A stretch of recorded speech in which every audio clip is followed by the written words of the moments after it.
जय श्री कृष्ण, जय श्री राम, जय माँ भगवती। 8वें दिन की कथा, माघ महीने की, 8वां अध्याय। यमदूत कहने लगा कि तुमने बड़ी सुंदर वार्ता पूछी है। यदि मैं पराधीन हूँ, फिर भी तुम्हारे स्नेहवश अपनी बुद्धि के अनुसार बतलाता हूँ। जो प्राणी काया, वाचा और मनसा से कभी दूसरों को दुख नहीं देते हैं, वो यमलोक में नहीं जाते हैं। हिंसा करने वाले वेद, यज्ञ, तप, दान से भी उत्तम गति को नहीं पाते हैं। अहिंसा सबसे बड़ा धर्म, तप और दान ऋषियों ने बताया है। जो मनुष्य जल या पृथ्वी पर रहने वाले जीवों को अपने भोजन के लिए मारते हैं, वे काल सूत्र नामक नरक में पड़ते हैं और यहाँ पर अपना मांस खाते हैं और रक्त पीप पान करते हैं तथा पीप की कीच में उनको कीड़े काटते हैं। हिंसक जन्मांध, काने, कुबड़े, लूल्हे, नंगरे, दरिद्र और अंगहीन होते हैं। इस कारण इस लोक में तथा परलोक में भी सुख की इच्छा करने वाले को काया, वाचा तथा मन में दूसरों का द्रोह नहीं करना चाहिए।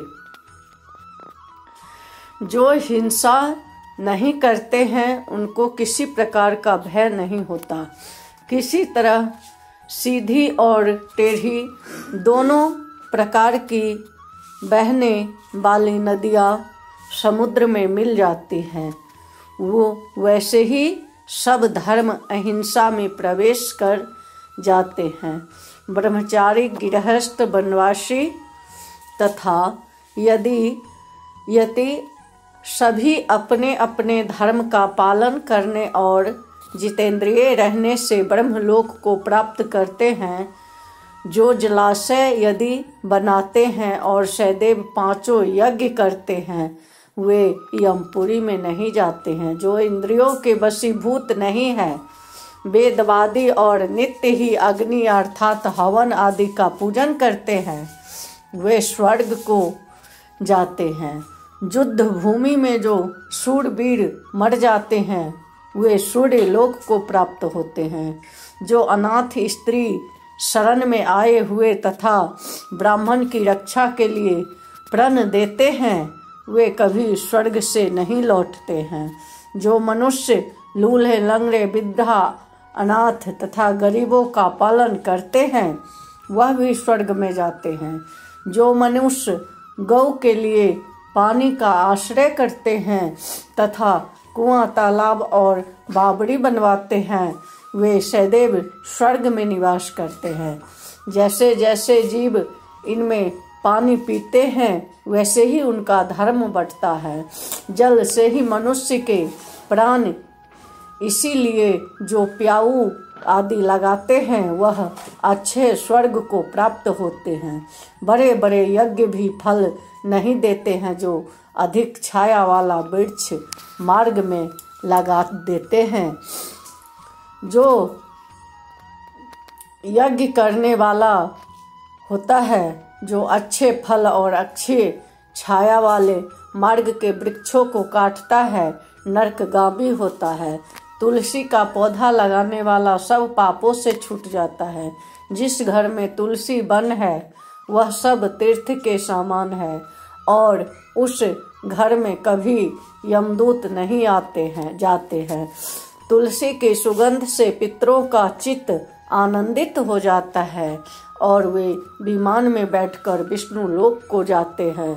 नर्मदा नदी का दर्शन, गंगा स्नान और तुलसी दल स्पर्श, यह सब बराबर फल देने वाले हैं। एक हर द्वादशी को ब्रह्मा भी तुलसी का पूजन करते हैं।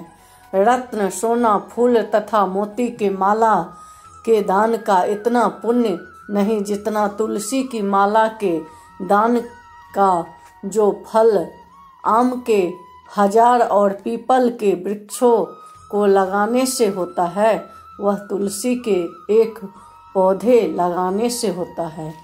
पुष्कर आदि तीर्थ, गंगा आदि नदी, वासुदेव आदि देवता सभी तुलसी में वास करते हैं। जो एक बार, 2 बार या 3 बार रेवा नदी में उत्पन्न शिव मूर्ति की पूजा करता है अथवा अस्फुटिक रत्न के पत्थर आप से आप निकले हुए तीर्थ में, पर्वत या वन में रखी हुई शिव की मूर्ति की पूजा करता है और सदैव ओम नमः शिवाय मंत्र का जाप करता है, यमलोक की कथा भी नहीं सुनता है, प्रसंग, शत्रुता, अभिमान से शिव पूजा के समान पापों को नष्ट करने वाला तथा कृति देने वाला 3 लोक में और कोई काम नहीं है।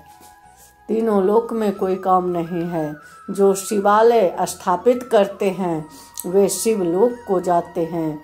ब्रह्मा विष्णु शिव मंदिर बनवाकर मनुष्य वैकुंठवासी होता है। जो भगवान की पूजा के लिए फूलों का बाग लगाते हैं वे धन्य है। जो माता पिता, देवता और अतिथियों का सदैव पूजन करते हैं वे ब्रह्मलोक को प्राप्त होते हैं। माघ महात्म्य के 9वें अध्याय के लिए अगले अध्याय में